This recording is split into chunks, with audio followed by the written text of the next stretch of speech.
Hello, listeners. Welcome to Two Two Sisters of a Certain Age, Conversations with a Therapist. And a doctor. I'm your co-host, Judy Grant, licensed marriage and family therapist. And I'm your co-host, Dr. Sophia Grant, board certified pediatrician and board certified child abuse pediatrician. So we're excited to have you here today because we have a special guest. We've been hearing from a number of you asking to bring Mummy back. And so we have Mummy with us today. Mummy, say hi. Hello.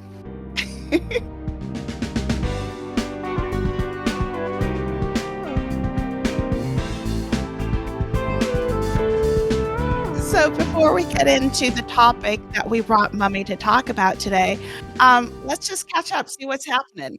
Candy, what's going on? Yeah, so I got Mummy's dog neutered.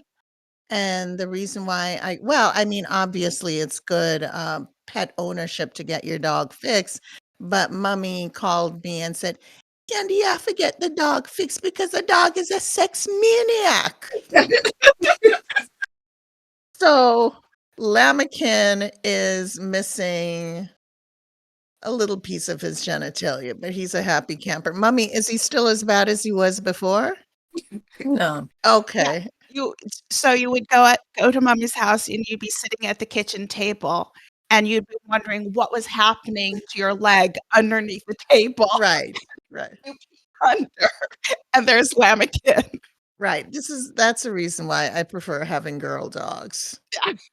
The sex maniac. Mhm. So I want to just briefly introduce what we're going to be talking about today and why we brought Mummy in. As you know, this is about two sisters of a certain age. And at some point, my mother was the certain age that we are today. But her life took a significant change about 34 years ago when our father passed away. Mummy was only 49 years old when he passed. And we thought it would be a good conversation to have because we recognize that, unfortunately, a lot of our friends, family are losing their partner during this stage of life, and we wanted to talk to Mummy about her experience. We certainly know our experience losing our father, but have we actually stopped to talk to Mummy about what it was like for her? Right. And we've had friends who lost their spouses, and although they're our age, it's just too fresh. So we're hoping that Mummy, who has 34 years of time, would be able to talk about losing Daddy and talk about coping and things like that. So I wanted Mummy to talk a little bit about what was Daddy like? What were you attracted to about Daddy besides his dance moves? He was kind. He was genuine. And when he gave his word, that was it. And he'd always walk that extra mile to be with a friend. If the friend needs him, or as they used to say, just to BS. Yeah, as a child, I didn't know, "What is BS?" What and we never were told. I realized what that BSing was. So, Daddy was also a smart dude. Oh, yes, very, very smart. He spoke 3 languages. And when I was young and my aunts asked me, what kind of man you want to marry? I'd say, somebody who can say the grace. A few years ago, I was talking with Candy, and she said, Mommy, but you got a man who could say the grace in 3 different languages, but still he would say, Precious, you say the grace. Right, right. And just so you guys know, everybody calls Mommy Precious. I want to point out that Mummy also told me at some point that Daddy could speak on the fly. he could be at an event, a party, a conference, and somebody could just ask him to speak, and he would be able to deliver this beautiful speech on whatever the topic was, whomever we were acknowledging. And Mummy remember, I remember her saying how much she appreciated that about him. Right, right. I think you were at a cocktail party and daddy was talking to somebody about the Basque region of northern Spain, the politics of northern Spain. You didn't know what he was talking about, but you were really proud. I remember before Daddy passed, how I would be home from college, and we'd be having dinner or something sitting around the table, and maybe something would fall off the table, my napkin, a fork, what have you, and I would bend down to get it, and Mummy and Daddy are holding hands underneath the table. I mean, when we went to college and afterwards, they were, like, sneaky. They'd be sitting in bed holding hands, and that's something we didn't observe when we were No. growing up. There was no PDA. I think I saw, daddy kiss mommy on her cheek maybe once or twice, but all of a sudden they turned into lovebirds, Yes. and that was after the 25th anniversary, right? Yeah, So, so mommy, what was that about? what was going on? I don't know. Oh my goodness. So, Daddy passed away, it was very sudden, it was very traumatic for all of us. Um, and I know, Mummy, you and I were at the hospital when they told us that this had happened. I w What was going on in your mind? What was going on? I felt as if my life had turned upside down. And the grief was so intense. I sat at the foot of his bed and I just kept looking at him, knowing this is the last look I'll have. He'll never come back again. And although I didn't show it, I felt as if the roof of the building was coming down on me. And I felt as if the flooring was coming up to me. And a nurse told me it's time for them to remove him because rigor mortis was setting in. And then Rupi and Stephen came, and we called the mortuary, maybe Rupi did.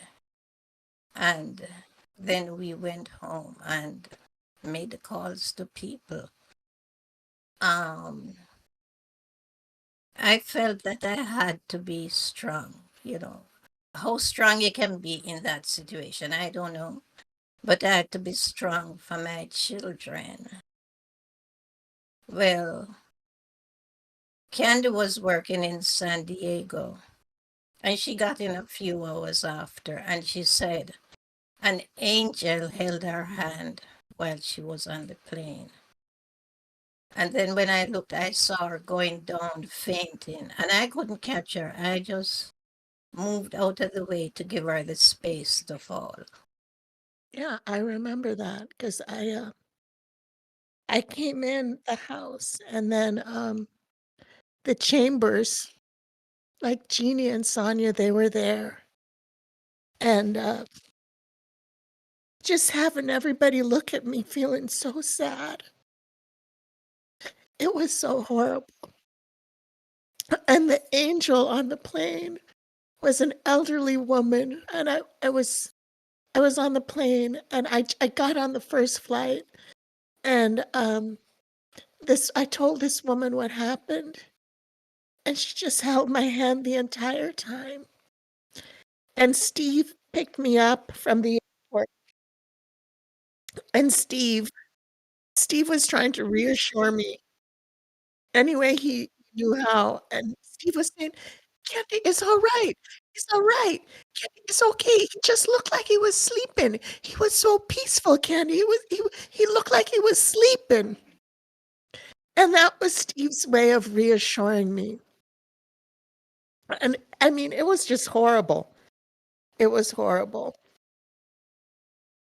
So, Mummy, you know, during the time that Daddy died, I I knew you cried, but I didn't see you cry. When did you cry? Did you cry in the shower? Did you cry in the closet? I don't know when I cried. Uh, I really don't know when I cried. But when I took you to medical school, Judy came with us.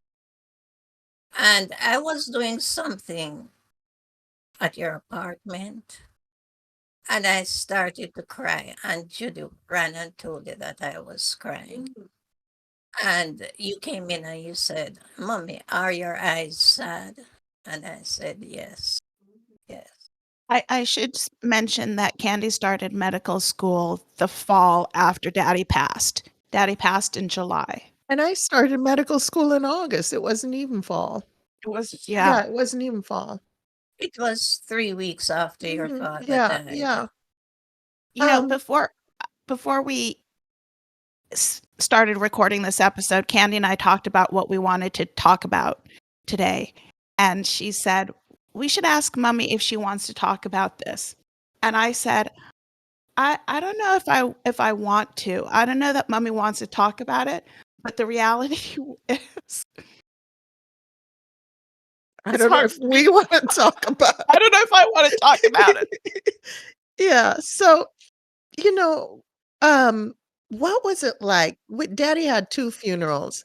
Every Jamaican person has 2 funerals, one in America and one in Jamaica. And, at Daddy's funeral here in California, so many people got up and was talking about how Daddy saved my life as a doctor, but as a person, he gave me a job, he gave me a place to start my office. Daddy was a great man. How did it feel for you to hear all of that? I knew all those things. They weren't news to me. And I sat there and I said, if all things could bring him back, that would be what I want. I didn't know how great Daddy was because you guys kept all that stuff a secret. Mommy and Daddy are very generous, but they're not the type of people to say, "Oh, I gave this person this," or everything. There was no need to advertise it, so all of it was news to me. All of it was news to me. So in Jamaica, we had the second service. Um, and there's just one main road between the church and the cemetery. And at some point, the road kind of goes up onto a hill Yeah, and then it dips down. and it dips down. And we were right behind the hearse. And we turned and we saw what was miles and miles of cars Cars. behind us. Right, right. Now, in the, church, which was the church we used to go to as children in Discovery Bay, it was so jam-packed that they had to put a loudspeaker outside Yeah. to accommodate the people waiting in the churchyard. And, you know, there are professional churchgoers in Jamaica, people who go because they just go just to show respects.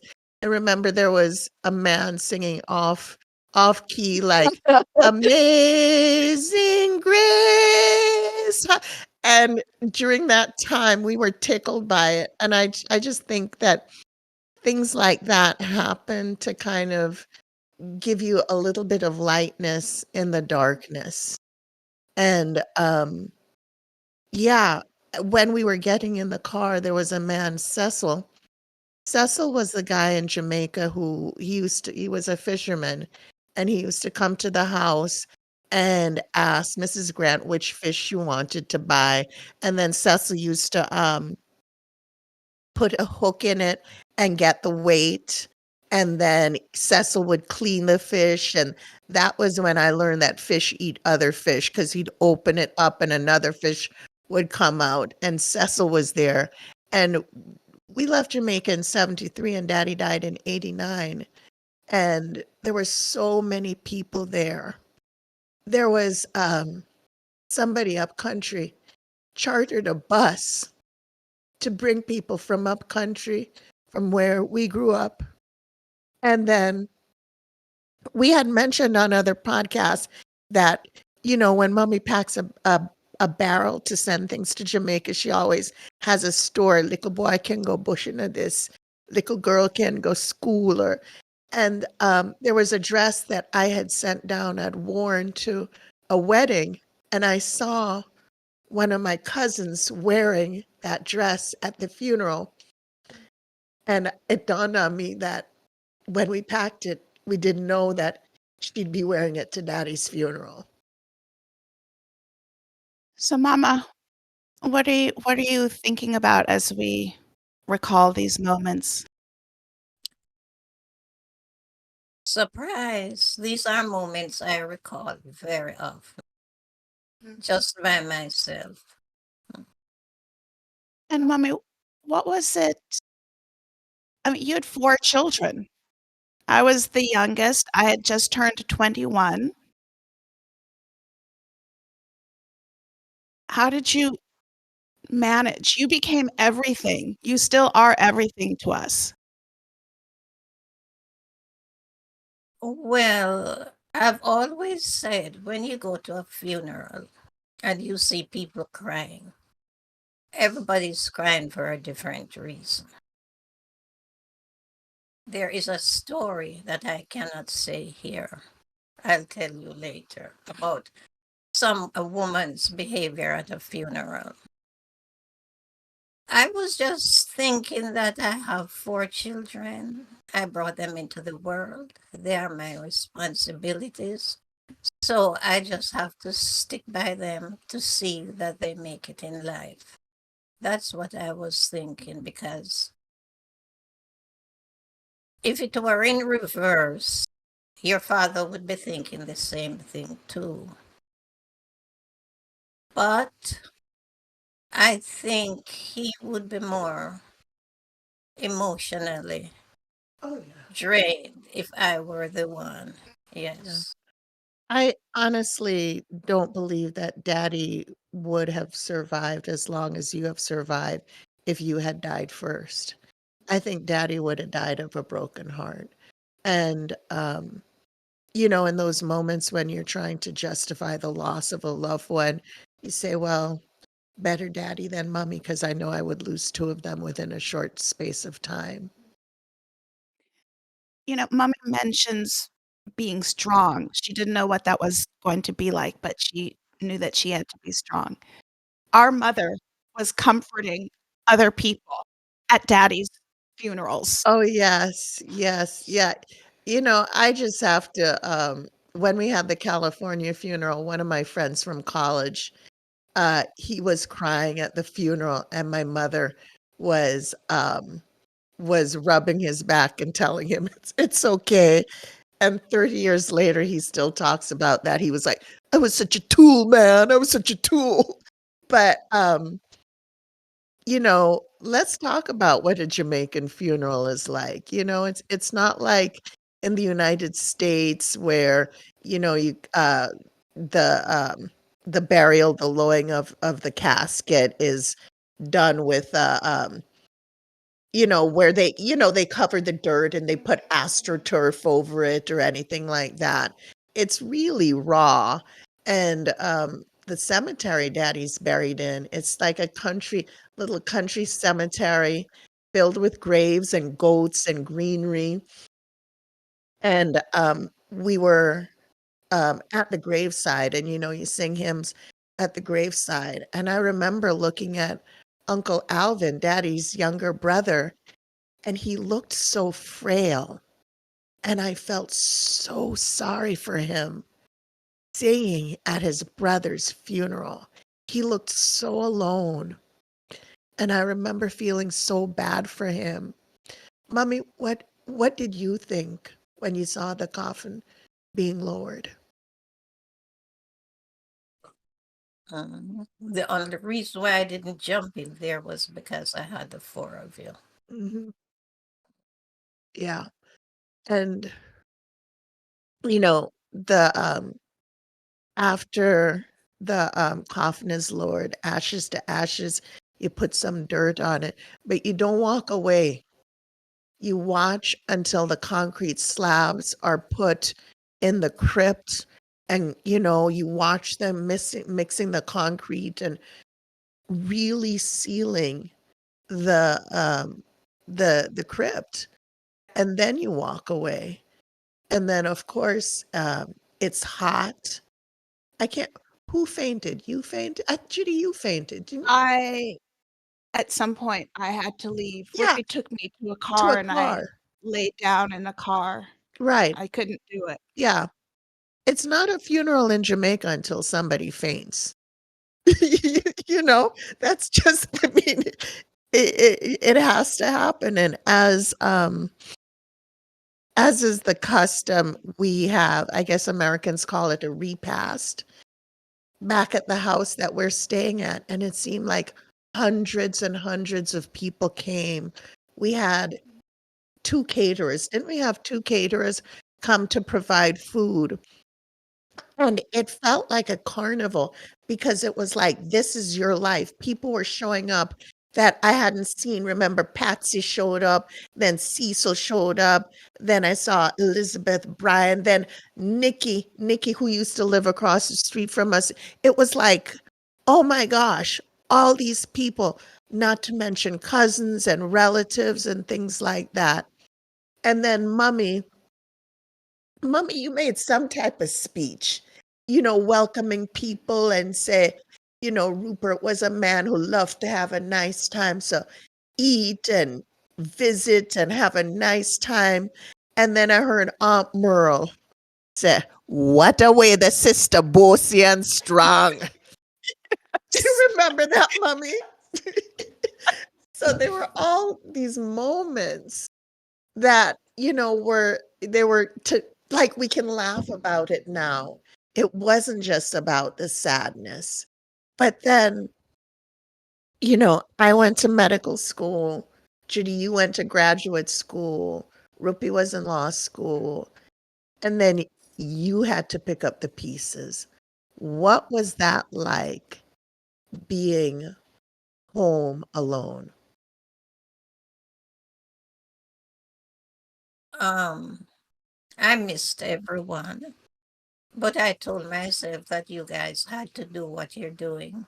So, and thank God you're not doing anything wrong. So I felt your father would have been happy if he were there to see all of you gone off to school, graduate school, and things like that. Now, what type of coping mechanism did you develop? Would look at his picture, and then, I would feel sad. But at nights it was worse. And Judy, you can tell what you saw when you came home. So, I came home, maybe it was a break from NYU, and Mummy had some new best friends that I didn't know about. The new best friends were all from QVC. So, she's watching QVC nightly because she feels that they're talking to her, that there's this relationship. Um, and it was amusing and sad, and I said, "Mommy, I'm here now, we don't need QVC." Right. And then when I was in medical school, Mummy would buy things on QVC and send to me like, "Mummy, why are you sending me a fuzzbuster?" She would just send me random things that she ordered from QVC. Yes. You know, it's been almost 34 years, and you see, like, I can cry at the drop of a hat when I think about daddy. but we have laughed so much when we tell stories about him. I remember one of the first times we're all back from Jamaica, and we're at the kitchen table, and Daddy used to always say, "Just you wait. I'm gonna come back as a fly and watch all of you." He's he said this time All and the time time, again. all the time. So, we're sitting around the kitchen table, the 5 of us, and there's this big fly, and we're talking, and we all stop. Daddy? We look at this fly, and we all start laughing, Right. like nobody was gonna kill that fly. Right, right. And then another thing Daddy did, which was so annoying, is the clock that we had in the kitchen, he would always make it 20 minutes faster, and you never really knew what time it was. And then when we had, like, daylight savings time and we had to change the clock, it took a long time to change it to the right time because Daddy had advanced it 20 minutes. That's something that we held on to. Yeah, and I remember Daddy had a smell, I could tell his pillow he was sleeping on, I could tell the, uh, his clothes, and every time I was in medical school, I would go into his closet just to smell it and say, "It still smells like Daddy," and then one time, I went into the closet and it didn't smell like Daddy, and then Mummy was standing right outside. I said, "Mummy," and then you say, I know, the smell is gone." Mm, what else? I don't know, what do you wanna say, mama? Well, everyone has its own story. My story, to grieving people, one day it will be over, but you won't ever forget the person. And people from unknown places are so kind. It's strange. When my husband died, the mortuary put him on the plane. He went to Jamaica. Those people did not send me a bill. I had to call them and ask them to send the bill. And I have heard wild stories of mortician and wanting people to pay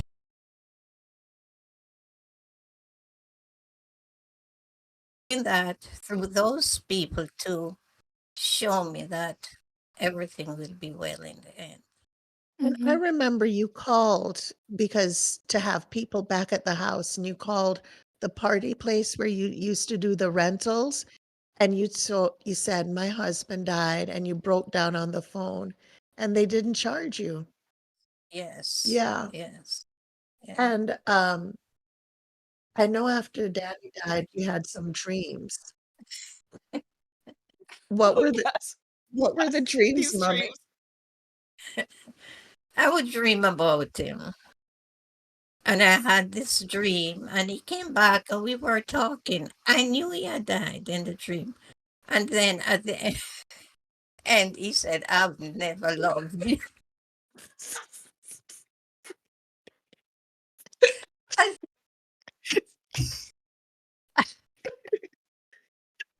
I could not sleep for the rest of the night. And for days, something haunted me. Yes.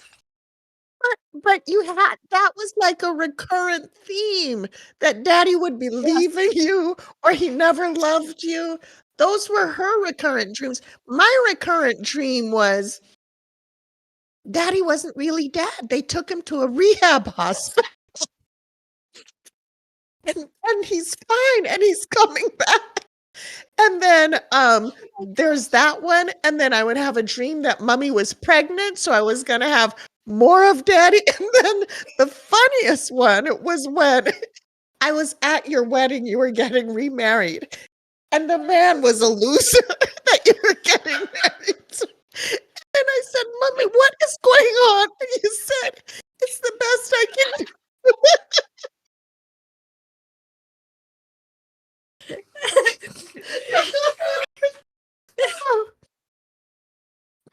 So, we obviously love daddy and we miss him deeply, but I'm just so grateful that I got to see what, a healthy marital relationship is like, what love is like, what, just devotion is like, and daddy was such a good example of a family man. Mhm. Daddy loved his family. He loved to be with us. He loved to go to track meets, he loved to support us. I mean, he worked so hard, but his the love of his life, I know, was mommy. When daddy would come home from work, Mhm. Mhm. he'd walk in the door and he'd say, "Precious!" And he would always call for mommy. And it was lovely to watch. Lovely to watch. No, we absolutely had the best role models We in did. regards to a respectful, loving marriage. Yeah, I so have one more thing to say. After your father, when he died, my friend Enid, who was one of my bridesmaids, she called and she asked, should I go to the funeral in Jamaica or should I come to you in California? And I said, come to me in California. And she was a big help. Now, in Jamaica, 9 days after the person died, we have what we call a setup. People drink tea. We call everything that you drink hot in tea in Jamaica tea. So it could be chocolate tree tea, bush tea, coffee tea, tea. So she said we have to have one of those. And we did. And we served the old time Jamaican food. And I invited some people and right. it Mhm. was it And we was played dominoes. You play domino, you sing hymns, you stay up they call it nine night. You stay up all night and it's another way of honoring the departed loved one, and it was a really nice time for the people who couldn't go to Jamaica with us.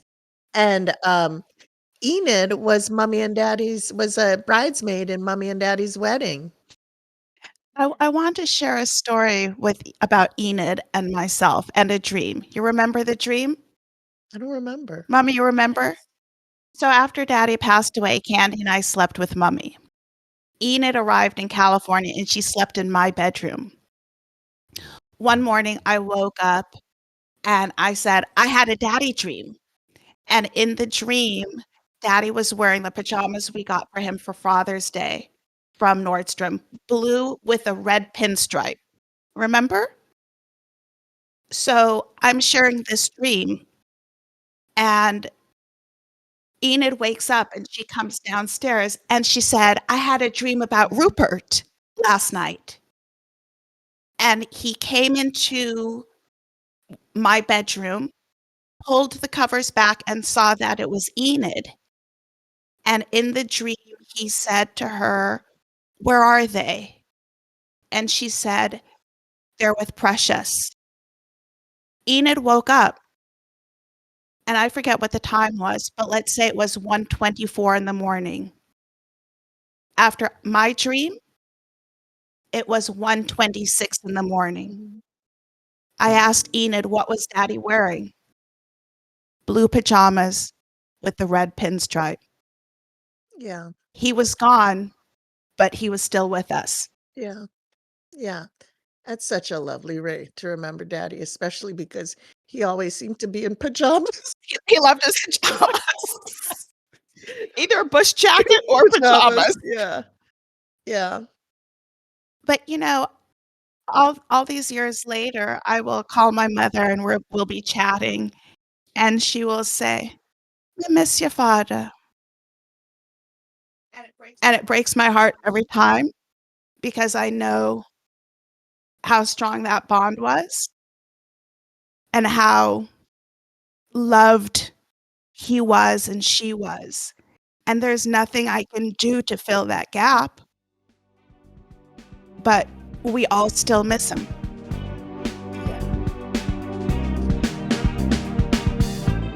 Well, I didn't anticipate crying, 34 years later. But I want to thank you for joining us as we talk to a grieving widow. The grief never goes away. And Mummy, thank you for being generous and sharing. And we just want you to know that if you've ever lost a loved one and you find yourself grieving and remembering, I want you to know that we here at Tusoka, we can relate. Thank you. We'd like to remind you to like, follow, share, rate. Please send us emails, questions. You have comments for Mummy. We would love to hear them. You can follow us on Instagram at number 2 Sisters of a Certain Age and at Gmail number 2 Soka podcast at gmail.com. Mhm. We'd like to thank our producers, No Longer Network, and we'd love to thank our Uncle Keith, who created our music. Up for it. And thank you. Bye. No Longer